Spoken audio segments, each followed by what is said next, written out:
여러분, 어제 저희들이 헌신에 대해서 제가 말씀을 드리고 또 기도를 했습니다. 특별히 기름을 바르면서 기도를 했습니다.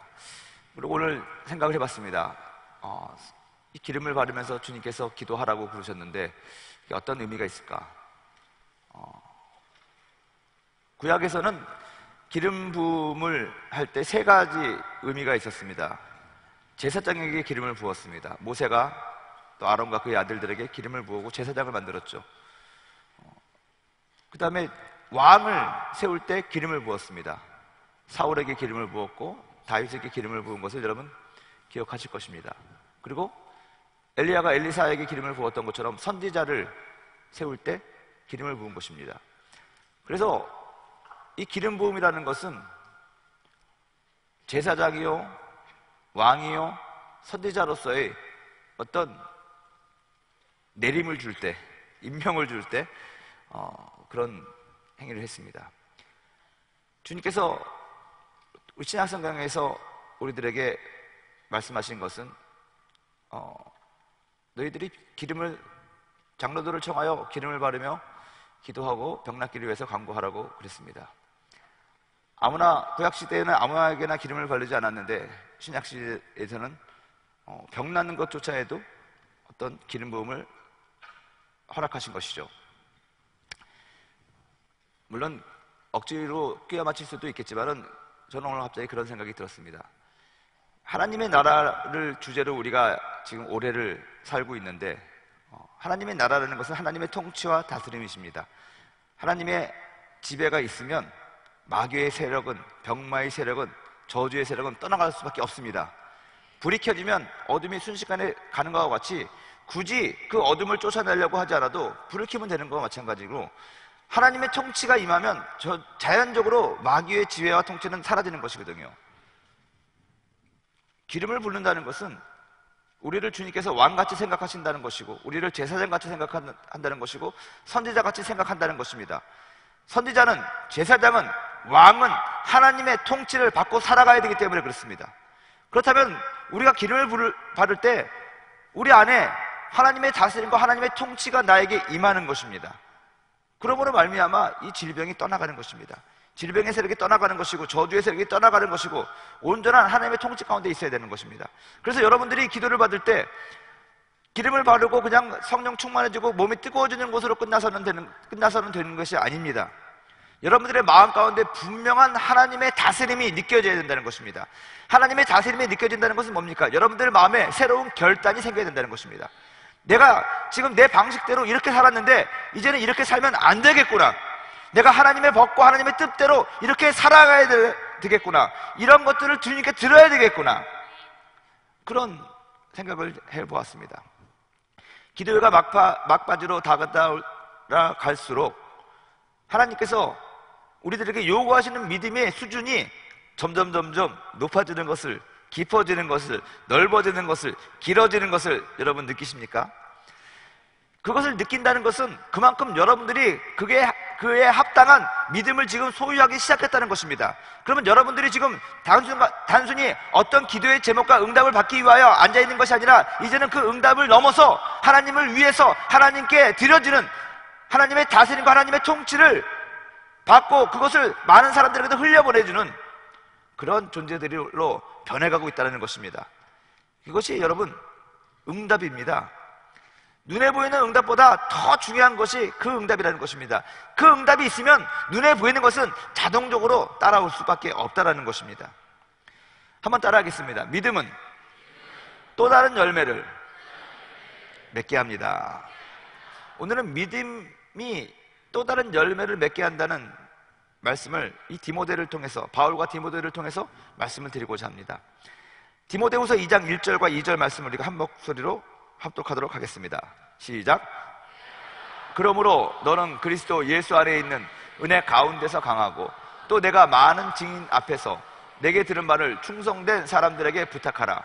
그들이 또 다른 사람들을 가르칠 수 있으리라. 아멘. 제자 훈련을 하는 사람들이 아주 필수적으로 붙잡고 살아가고 있는 말씀이 이 디모데후서 2장 1절과 2절의 말씀입니다. 오늘 바울과 디모데 이야기를 시작으로 말씀을 전할 것인데, 좀 전에 우리가 찬양을 드릴 때 십자가를 질 수 있나 주가 물어보실 때 주께까지 따르오리, 뭐 이렇게 우리가 고백했습니다. 마지막 절에 이런 일 다 할 수 있나 주가 물어보실 때 용감한 자 바울처럼 선뜻 대답하리라. 용감한 자, 왜 바울이라고 이 작사를 붙였을까? 우리가 생각하기에 용감한 자 하면 베드로라든지, 용감한 자 하면 뭐 골리앗 앞에 나갔던 다윗이라든지 쉽게 생각할 수 있는 사람들이 어떤 그런 사람일 텐데, 용감한 자 그리고 바울처럼 선뜻 대답하리라. 왜 바울이 용감한 자로 인정이 돼서 이 사람이 그렇게 썼을까? 이게 성경 말씀은 아니지만 이 찬송을 작사한 사람이 받은 영감이 바울에 대해서 어떤 용감하다라고 묵상을 한 것 같습니다. 그래서 순식간에 잠깐 생각을 해봤습니다. 바울의 용감한 점이 무엇일까? 여러분, 새로운 일에 도전할 수 있는 사람이 용감한 사람입니다. 성령의 음성을 듣고, 이 성령의 음성이라는 것이요, 눈에 보이지 않습니다. 성령의 음성을 듣고 우리가 살아가야 된다고 하는데, 여러분, 성령의 음성은 눈에 보이지 않습니다. 귀에 들리지 않습니다. 물론 제가 사역하던 우리 네팔 성도들은 참 영적인 것이 우리보다는 훨씬 열려 있는 것 같아요. 그래서 처음에 갔을 때 제가 물어봤습니다. 하나님을 본 사람 손 들어봐. 그랬더니 다 손 들어요. 하나님의 음성을 들은 사람 손 들어봐. 다 손 들어요. 우리 교회에서 하나님을 직접 보지 못하고 직접 음성을 듣지 못한 사람은 한 명 있었습니다. 저요. 그들은 참 그렇게 하나님의 음성을, 그래서 내가 하나님이 내가 마치 너에게 말하는 것처럼 들리더냐 했더니 당연한다고 그렇게 하는 거예요. 너무 당연한 게 들려가지고 그다음부터 제가 좀 시험에 든 적이 있습니다. 하나님, 같은 사람인데 왜 나는 못 들을까요? 저마다 하나님을 봤기 때문에 말하는 것이 좀 틀리긴 하지만 공통적인 것은 뭐 항상 하나님의 뒤에는 후광이 나타나고 빛나고 뭐 그런 얘기가 많이 있습니다. 어찌됐든 간에 뭐 그렇게 들을 수도 있을 거라고 저는 믿습니다. 저는 못 들어도. 하지만 제가 일반적으로 보편적으로 말씀을 드리자면 이 성령의 음성, 하나님의 음성은 우리가 육성으로 들을 수 있는 사람은 그렇게 많지 않을 것입니다. 성경에도 그렇고 하나님을 직접 보지 못하거든요. 하나님 직접 보면 죽으니까 모세에게도 등만 보여주고 하나님이 지나가실 때 싹 가려주시고 그랬습니다. 근데 물론 예수님 때문에 우리가 보혈을 더집혀가지고 보혈이라는 방패로 하나님의 영광을 탁 가리는지 모르겠지만 그렇게 하나님의 그런 외모와 하나님의 형상을 직접 본 사람이 과연 몇 명이나 있을까요? 없다고는 말씀 안 드리겠습니다. 근데 대부분의 경우에는 우리가 느끼는 것입니다. 우리가 느낀 것을 우리는 들었다고도 얘기하고 우리가 믿어지는 것을 우리가 봤다라고도 얘기할 수 있다는 것입니다. 그래서 이 성령의 음성을 듣고 성령의 인도함을 받는 데에는 용기가 필요합니다. 자기 안에서 들려지는 음성이 이것이 감히 성령의 음성이라고 딱 확정하고 그 음성대로 실행할 수 있는 사람이 몇 명이나 되겠습니까? 바울이 그랬거든요. 바울이 다메섹 도상에서 만난 그 예수 직접 봤겠죠. 그래서 눈도 멀었고 그렇게 됐겠죠. 바울이 그렇게 믿고 싶습니다. 그러니까 그가 기독교를 핍박하던 사람이 갑자기 180도로 완전히 선회한 것입니다.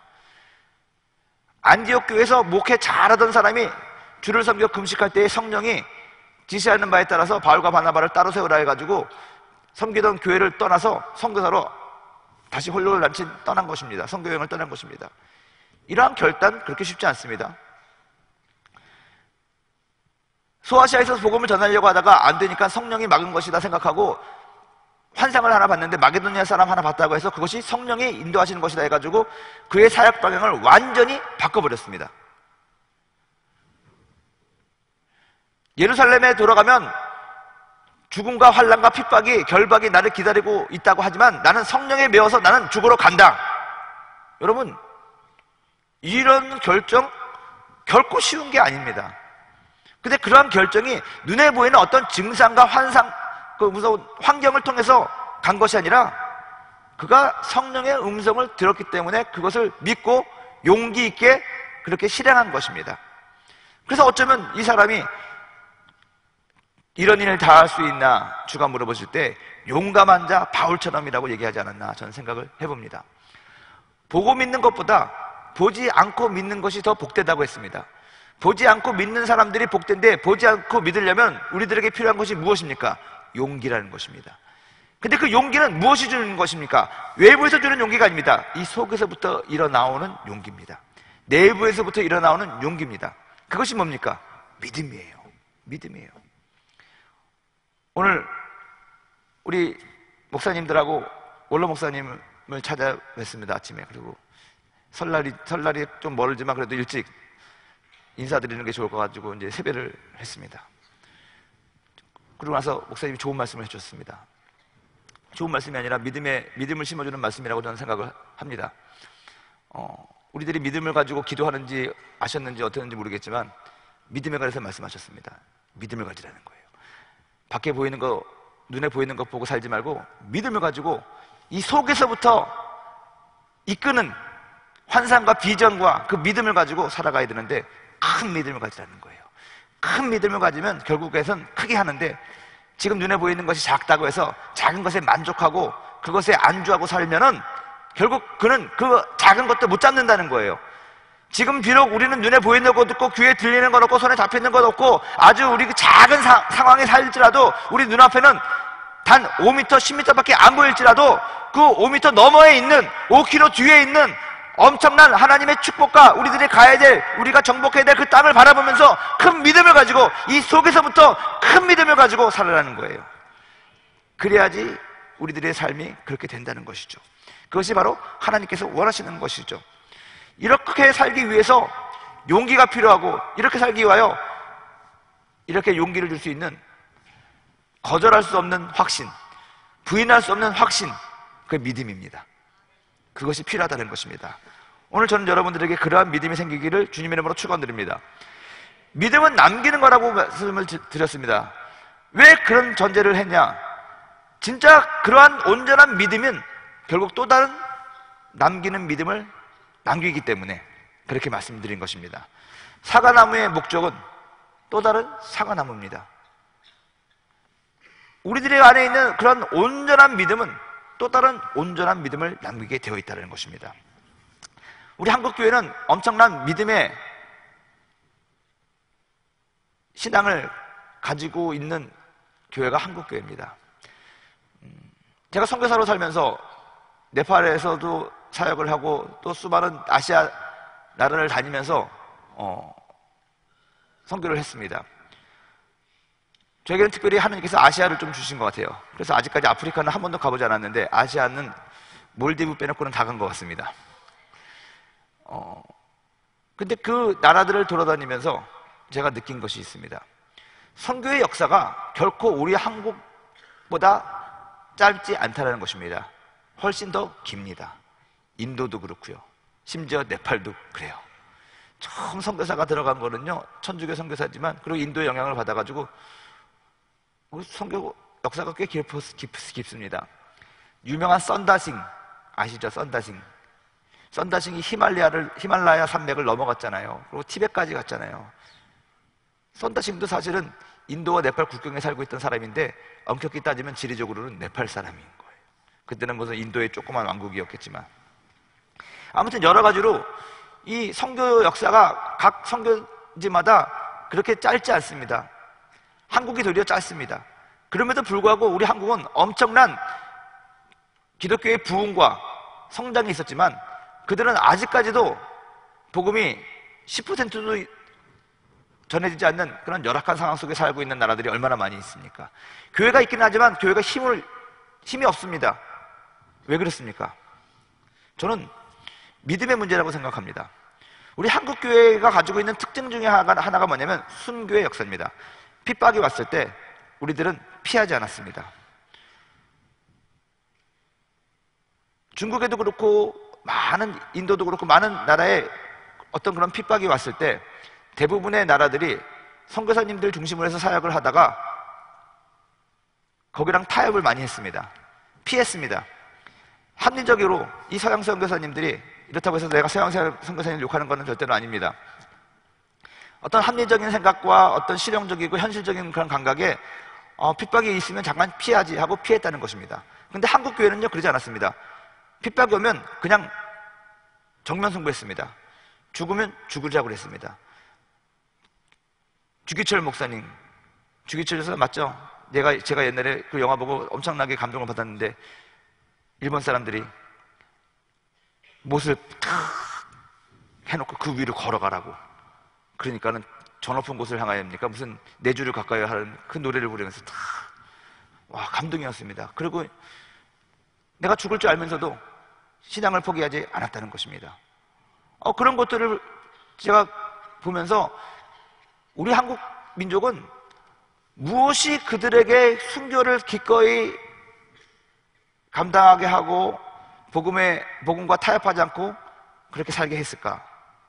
그건 믿음이거든요. 믿음. 사람들이 어떤 선교사님이라든가 어떤 사람들의 도움을 경험하는 것이 아니라 하나님을 경험을 하게 됐을 때 믿음이 생기는 것이거든요. 그래서 그러한 믿음이 결국에는 그런 환난과 그런 핍박을 이겨나가게 했다는 것입니다. 그 결과 무엇이 됐냐? 성장, 부흥이라는 그런 결과물이 나왔다는 것이죠. 우리 한국 교회가 가지고 있는 유산 중에 하나가 뭐냐면 그러한 고귀한 유산입니다. 순교의 유산입니다. 믿음을 타협하지 않는 유산입니다. 근데 오늘날은 너무너무 많은 것들을 타협한다는 것이죠.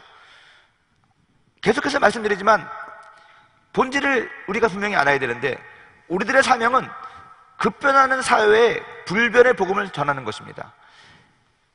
급변하는 사회를 알기 때문에 복음을 싸는 옷은 얼마든지 바뀔 수가 있지만, 형식은 얼마든지 바뀔 수가 있지만, 우리가 전해야 될 그 불변의 복음, 그 본질은 절대로 바뀌어서는 안 된다는 것입니다. 그리고 더 중요한 것, 텍스트, 성경이거든요. 우리가 아무리 성령 사역한다고 하지만 성령도 말씀 안에서 이루어지는 것입니다. 그래서 이 하나님의 말씀을 우리는 절대로 포기해서는 안 됩니다. 그 성경 말씀을 무슨 비평이다, 뭐 비신나다, 뭐 하다 해가지고 난도질을 하는 사람들이 자유주의신학자들이고요. 이 성경대로 살면서 이 성경으로 뭐가 부족하니까는 자기가 받은 계시를 또 하나의 첨부를 하는 사람들이 이단이고요. 그렇습니다, 여러분. 우리들이 절대로 붙잡고 놓지 말아야 될 그것이 본질인데 그것들이 많이 희석이 되는 것 같아요. 우리 한국교회가 가지고 있는 그 위대한 엄청난 그런 믿음의 유산, 신앙의 유산을 저와 여러분들이 이어받고 또 우리 후세들에게 전해줘야 될 필요가 있다고 저는 생각을 합니다. 그렇게 됐을 때 정말로 하나님께서 쏟아주시는 부흥과 그 엄청난 은혜들이 저는 지금 우리가 생각하는 것보다 엄청날 거라고 저는 믿습니다. 과거에는 우리들이 정말 잘 살아보자 하다 보니까는 교회도 잘 살아보자 때문에 성장 일변도로 갔습니다. 그러다 보니까는 성장은 했는데 성숙되지 못했습니다. 성숙은 밖에서 주는 것이 성숙시키는 것이 아니라 이 안에서부터의 어떤 변화와 어떤 구조진과 단단함이 있어야 된다는 것입니다. 근데 그 안에 있는 게 믿음이에요. 우리가 무엇을 소유하냐? 믿음을 소유해야 되거든요. 근데 요즘에는요 정말로 이 믿음보다 겉을 싸고 있는 것들이 너무너무 강해요. 우리들도 어떻게 보면은 과보호 속에서 살아갑니다. 그래서 교회에서는 그래도 배려받고 인정받고 그렇게 살아가는데 밖에 나가면은 막 무시당하고 그러니까 적응을 못하죠. 속이 약해서 그래요. 믿음이 없는 거예요. 주님의 일을 할 때는 와, 주님께서 나를 도와주실 것 같은 믿음이 있는데 세상에서 일할 때는 이건 주님의 일이 아니니까 안 도와줄 것 같아, 그렇게 생각합니다. 그것부터가 잘못된 것이거든요. 여기 있는 거나 밖에 있는 거나 다 우리가 주님께서 도와주시고 주님의 일을 한다고 생각하고 주님의 일을 위해서 존재해야 되는데 우리들의 마음 가운데 그렇지 않는 것이죠. 왜냐? 속에 온전한 믿음이 자리 잡지 않았기 때문에 그렇습니다. 오늘 바울은 디모데에게 권면을 하고 있습니다. 하나님께서 우리들에게 원하시고 기대하시는 것이 있는데 그게 뭐냐면 열매예요. 꽃이 아니라 열매. 제가 한번 설교한 적도 있을 것입니다. 또 다른 생명을 낳는 것을 주님께서 원하시는 것인데 바울과 디모데를 통해서 우리가 한번 그것을 생각해 볼 필요가 있습니다. 바울에게 있어서 디모데는 영적인 아들이었습니다. 바울은 우리가 알다시피 결혼하지 않았잖아요. 독신이었잖아요. 근데 그에게 정말 피부치보다도 더 정이 간 그런 한 사람이 있었는데 그가 디모데라는 것입니다. 디모데는 바울이 1차 선조 여행 때 루스드라라는 곳에서 만난 혼혈합니다. 그의 아버지는 헬라인이었고 그의 어머니는 유대인이었습니다. 근데 그 어머니의 가족은 예수님을 잘 모시고 섬겼던 그런 믿음의 가문이었던 것 같습니다. 근데 그가 헬라인 남자랑 만나서 사랑해서 결혼을 하게 된 거죠. 그래서 디모데는 사실은 혼혈하죠. 나중에 디모데 때문에 예루살렘 교회에서도 말이 많았습니다. 할례를 해라 안 해라 뭐 그래서 바울이 할례를 안 해도 상관없지만 그래도 뭐 덕을 끼치기 위해서는 할례를 받든지 뭐 이렇게 얘기하기도 하고 그랬던 것을 우리가 볼 수가 있습니다. 아무튼 이 루스드라에서 만난 디모데, 루스드라에서 바울이 기적을 행한 다음에 사람들에게 몰려서 돌로 맞아 죽게 되었습니다. 거의 죽었습니다. 그때 죽지 않고 살아났죠, 바울이. 그때 만난 사람이 디모데의 어머니였거든요. 그래서 알게 돼서 교제를 하다가 결국에는 바울 다음에 에베소 교회의 담임 목사가 디모데가 된다는 것이죠. 그리고 디모데에게 목회를 가르쳐준 것입니다. 치리하는 법을 가르쳐준 것입니다. 그것이 목회서지 아니겠습니까? 디모데 전후서, 디도서. 이 디모데는 바울이 디모데를 택한 것이 있습니다. 이 사람이 왜 리더로 서야 되고 나의 유산을, 믿음의 유산을 받아야 되는지, 디모데가 어떤 존재이길래 바울이 많은 사람 중에서 바울에게 주변에 있었던 뭐 신라도 있었고 또 도망갔던 오네시모도 있었고 뭐 다 있었어요. 그 중에서 이 디모데가 낙점이 됐을까? 오늘 바울이 말하는 이 성경 본문 가운데서 좀 나오는 것 같아요. 첫째는 뭐냐? 은혜 안에서 강한 사람이라는 것입니다. 근데 은혜 안에서 강하다는 건 뭐냐면은 믿음이 있다는 것입니다. 은혜의 삶이 꼭 믿음의 삶이거든요. 은혜라는 것이 거저받았어요. 하나님께서 우리들에게 주신 그런 은혜, 구원의 은혜, 축복의 은혜, 병고침의 은혜, 뭐 여러 가지 은혜가 있겠죠. 근데 그런 은혜들이 은혜의 삶을 살아내는 것은 내가 뭔가를 했기 때문에 대가로 받았다는 것이 아니라 내가 한 거랑 상관없이 하나님께서 전적으로 나에게 주셨다는 것을 믿고 항상 내 마음 가운데 감사함과 고마움을 가지고 살아가는 사람입니다. 그러려면 여러분 그 안에 하나님에 대한 믿음이 없으면 절대로 안 그러거든요. 주신 것도 하나님이시요 취한 것도 하나님이다. 이 믿음이 없으면 절대로 은혜의 삶을 살 수가 없습니다. 그렇지 않으면 뭔가 했기 때문에 내가 오늘은 밤을 새서 공부했으니까 내가 공부를 좀 잘하지. 자기도 모르게 목이 곧아진다는 것입니다. 내가 그래도 주님 앞에 뭔가를 했기 때문에 하나님께서 나를 사랑하시지. 난 그래도 얼굴이 좀 이쁘고 잘생겼으니까, 나는 좀 공부를 잘했으니까, 뭐 이런 것으로 하나님 앞에 나아간다는 것입니다. 절대로 은혜의 삶을 살 수가 없습니다. 생색의 삶은 낼 수 있어도 믿음이 없으면 그래요. 근데 모든 것이 하나님이 주신 것입니다. 내가 부자인 것도 하나님이 주신 것, 내가 가난한 것도 하나님이 주신 것, 나의 행위와 나의 모든 거랑은 상관없이 하나님이 전적으로 주신 것이기 때문에 그것을 내가 완전하게 내가 억셉트합니다. 믿습니다. 그건 하나님에 대한 분명한 믿음이 있어야 된다는 조건이 달린다는 것입니다. 디모데는 정말 전적으로 하나님의 은혜 안에서 강한 사람이었던 것 같습니다. 그리고 바울도 그렇게 권면을 했고요. 그러기 위해서 디모데에게 남다른 믿음이 있었던 것 같아요. 사람을 여러분들이 지명하고 사람들을 택할 때, 사람들을 세울 때 어떤 것을 보고 사람들을 세워야만 합니까? 그 안에 있는 믿음을 보고 세워야 됩니다. 그 사람이 지식이 좀 없는 것 같고 그 사람이 가지고 있는 것이 좀 없는 것 같지만 그 안에 믿음이 있으면 사람들이 그 사람의 지도력을 따르고 그 사람에게로 붙는 것입니다. 그 사람이 저 사람이 돈이 많으니까 사람들에게 저 사람을 리더로 세워놓으면 돈도 많이 쓸 것 같아. 오늘날 우리 한국교회에서 가장 잘못한 것 가운데 하나가 뭐냐면 교회의 최고 결정을 하시는 우리 장로님들이라든가 그런 권사님들을 세울 때 믿음을 보지 않고 그들이 가지고 있는 재력을 본 것이고 그들이 가지고 있는 사회적인 위치를 본 것입니다.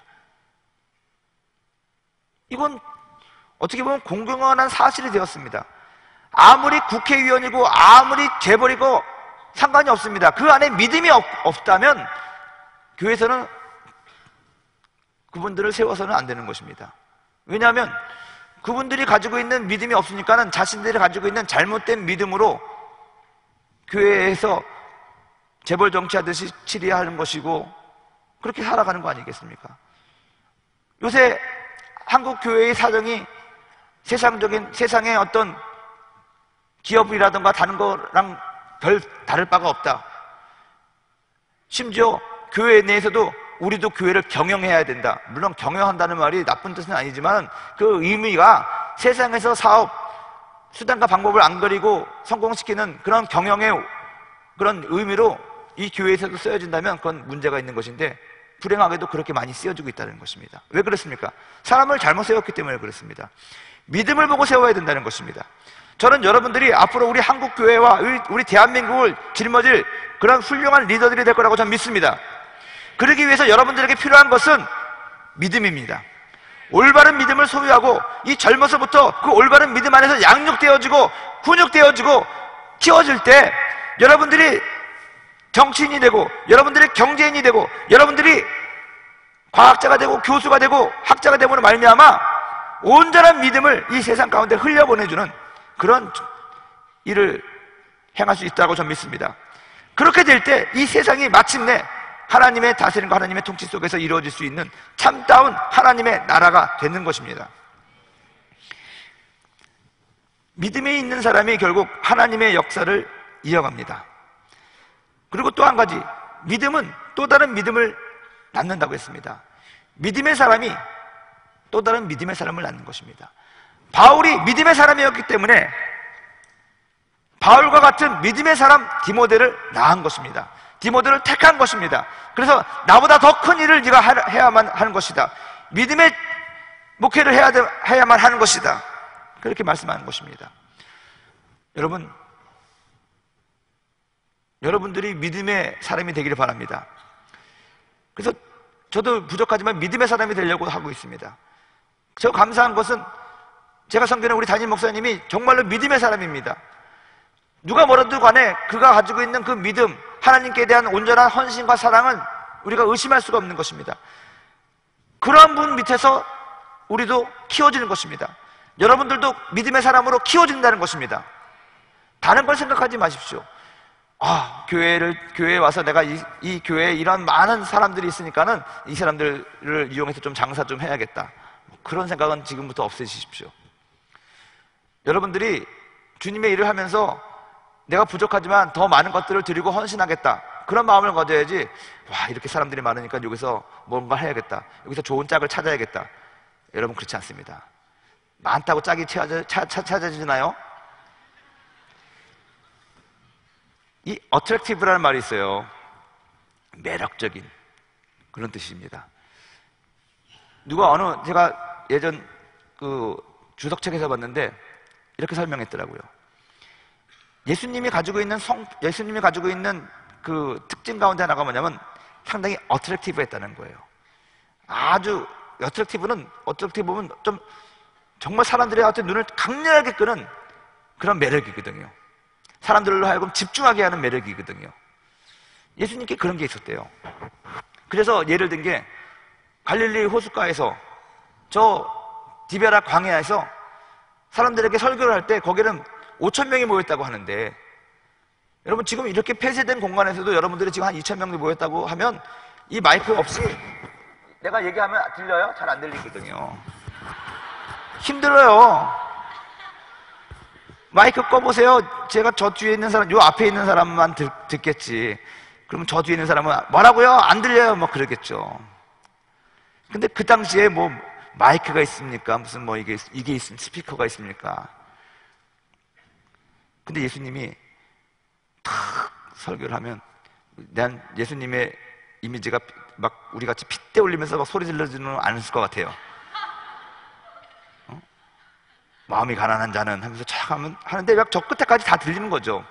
그거 왜 그러냐? 그 매력을 저 끝에 있는 사람도 막 집중을 해서 쫙 들으니까 들리는 거예요, 여러분. 아이 엄마는요, 여러분들 나중에 아기 낳아보세요. 아이 엄마는 여기서 있다가도 저 밖에서 자기 아이가 울면은 어떻게 귀신같이 알고 달려나가가지고 나가요. 제가 그런 거 경험했어요. 대구에서 우리 성령대망회 하는데 막 성령대망 하고 있는데 맨 앞에서 막 열심히 찬양하던 엄마가 갑자기 일어나더니 나가더라고요. 그래서 나는 화장실 갔다 오는 줄 알았더니 안 들어와요. 나중에 알고 보니까 밖에서 애가 넘어졌는데 크게 다쳤더라고요. 그래가지고 그래서 희한했어요. 어떻게 알았냐고. 애가 울어서 우는 소리 듣고 나갔다는 거예요. 이게 어떻게 보면 집중력이 그 사람에 대한 그 마음이거든요. 그 예수님이 그러한 매력을 가지고 있었다는 거예요. 여러분들이 그러한 매력을 가지고 있길 바랍니다. 근데 그러한 매력은 어디서 나오느냐? 아무리 얼굴을 찍어 바른다고 나오는 게 아니에요. 속에서부터 나오는 거예요.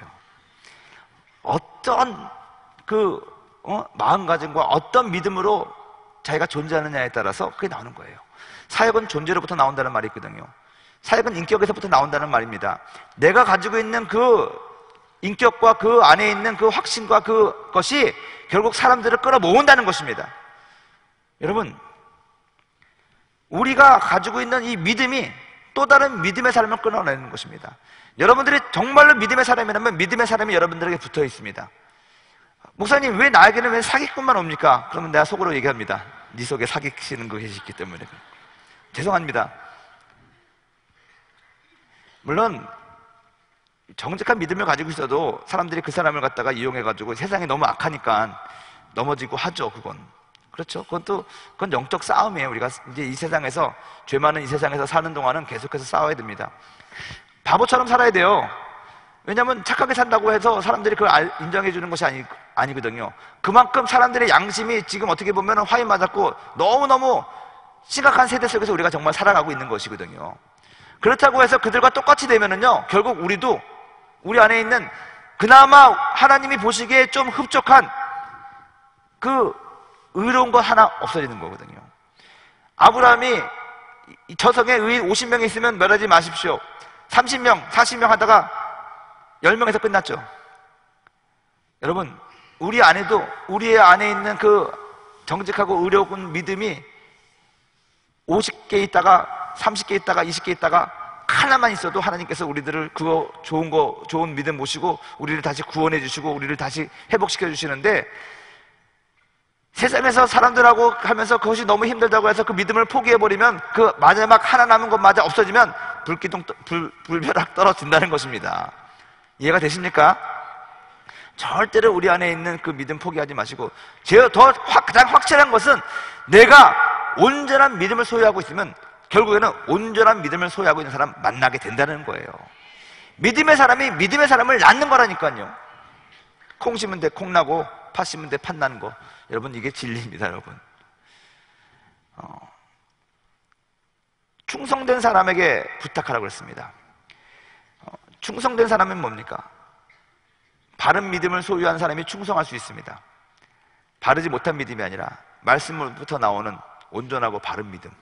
두 번째는 열정과 열심이 있는 사람이 충성하는 자죠. 세 번째는 순종하는 자입니다. 열정과 열심이 있는데 순종하지 않아요. 그거는 충성하지 않는 것입니다. 그건 자기 일을 하는 것입니다. 충성이라는 것이 뭡니까? 어떤 대상이 있다는 것입니다. 내가 스스로 충성하는 것이 아니라 어떤 사람에게 충성하는 것입니다. 저는 예전에 그 유튜브에서 많이 나왔죠. 비보잉인가? 그 맞습니까? 그 미국의 미식축구 선수가 요한복음 3장 16절을 여기다 써놔가지고 경기할 때마다 딱 멋있게 딱 이렇게 하고 기도하잖아요. 그거 맞죠? 비보잉 아니에요? 하나님께 영광을 돌리는 겁니다. 운동도 잘해요. 그러면서 할 때마다 딱 갈 때마다 딱 얼마나 멋있어요. 비보잉 아니 티보잉. 제가 오늘 그래서 멋있게 우리 원로 목사님 만났을 때 이제 세배했거든요. 세배할 때 세배 딱 하고 말씀을 하시면 목사님이 소파에 앉아 있으니까 이제 어르신한테 눈높이를 맞춰줘야 되잖아요. 그래가지고 세배 복마에 세한 다음에 일어나서 이렇게 듣는 건 예의가 아니니까는 좀 멋있게 나도 딱 이렇게 딱 하라고 말씀하십시오. 근데 나랑 같이 간 우리 지금 목사님들이 다 같이 두 무릎 다 꿇는 바람에 나도 그냥 나 혼자만 손 이름은 혼날 것 같아가지고. 근데 여러분, 충성한다는 건 여러분, 다 이게 뭡니까? 하나님 앞에 난 충성한다는 거거든요, 그게. 여러분들이 충성한다는 것은 누구에게 어떤 대상이 있다는 것입니다. 하나님께, 예수님께, 교회에게 충성한다는 거거든요. 그러려면 필요한 것이 뭐냐? 순종이라는 거예요. 열심을 다해서 순종하는 거거든요.